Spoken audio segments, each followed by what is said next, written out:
Israel has always stood at the very heart of the Bible's story, a land woven into the fabric of divine revelation. Yet there's a crucial detail most people completely overlook, a forgotten thread in this ancient tapestry. It's a connection that stretches far beyond its borders, involving an unexpected player on the world stage. This forgotten piece of history reveals a profound truth about the God who orchestrates all things. We're talking about Persia, an empire of immense power and influence, though it didn't bear that name in its earliest biblical encounters. This colossal kingdom played an absolutely decisive role in some of the most pivotal moments for God's people, moments that shaped their very destiny. Its involvement wasn't peripheral, it was central, a divine instrument in a grander narrative. If you're as fascinated by these hidden layers of history as we are, make sure to hit that subscribe button and ring the notification bell so you don't miss our next deep dive. To truly understand this, we must journey back to a time of profound despair. Imagine Israel at its absolute lowest point, utterly defeated and scattered. They were prisoners in Babylon, their vibrant city reduced to rubble, their sacred temple destroyed, their hopes seemingly extinguished. This wasn't just a physical captivity, it was a spiritual desolation, a people adrift without their ancestral home or the symbols of their faith. Everything they held dear had been ripped away, leaving only despair. And right at that moment, when all seemed lost, the unexpected happened. From the east, a new power emerged, sweeping across the ancient world, a foreign king named Cyrus, ruler of Persia. He was not an Israelite, he did not worship the God of Israel.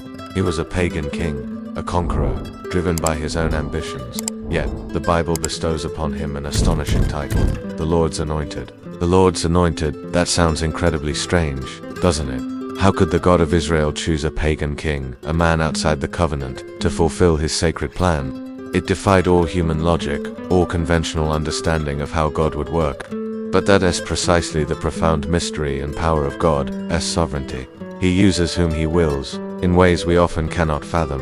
And then, the unbelievable occurred. Cyrus issued a decree, not of further subjugation, but of freedom for the exiled Jews. Not only did he allow them to return to their homeland, but he also authorized and even funded the rebuilding of Jerusalem and its sacred temple.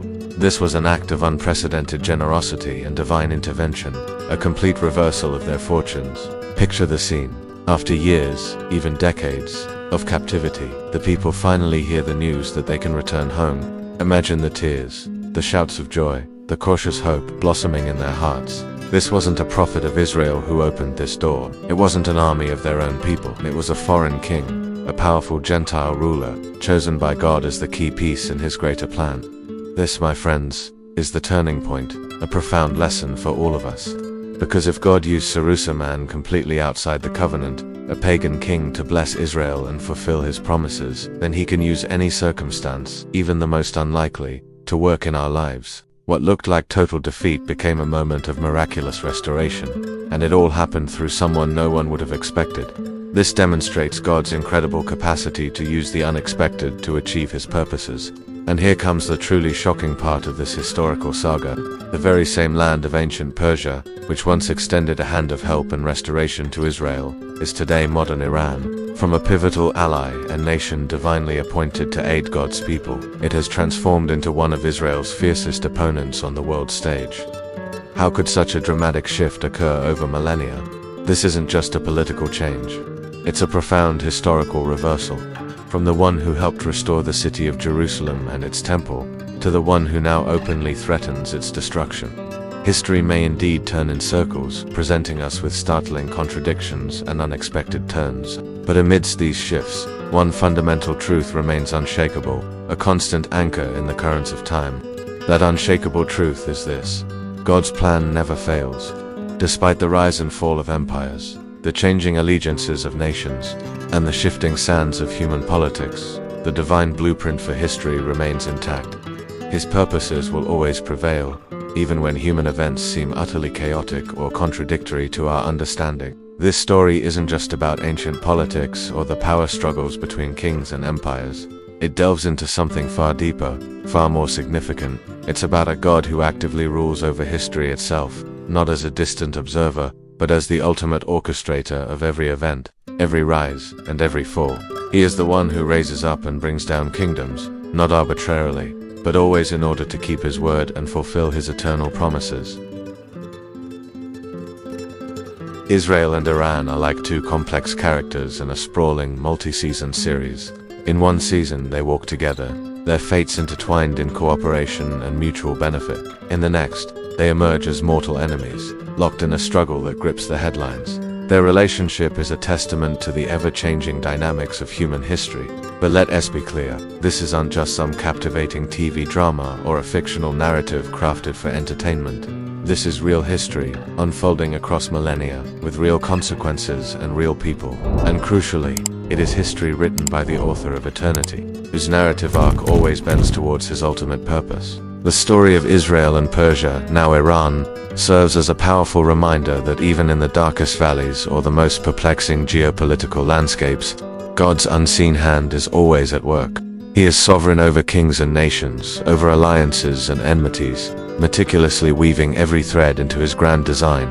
This isn't just a historical lesson, it's a profound message of hope and divine sovereignty for our own lives.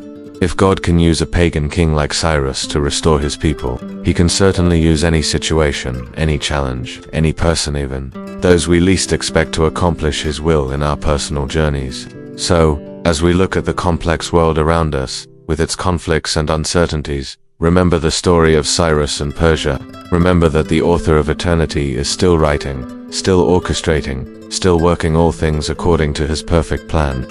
Our trust isn't in human leaders or geopolitical shifts, but in the unchanging, all-powerful God. This incredible journey through history challenges us to look beyond the headlines and truly see the divine hand at work. It compels us to consider how God might be using unexpected people or circumstances in our own lives, even today. What are your thoughts on this astonishing historical arc? We'd love to hear your insights and reflections on this powerful story. Share your comments below. Tell us what part of this history resonated most with you, or what other hidden connections you've discovered in the biblical narrative.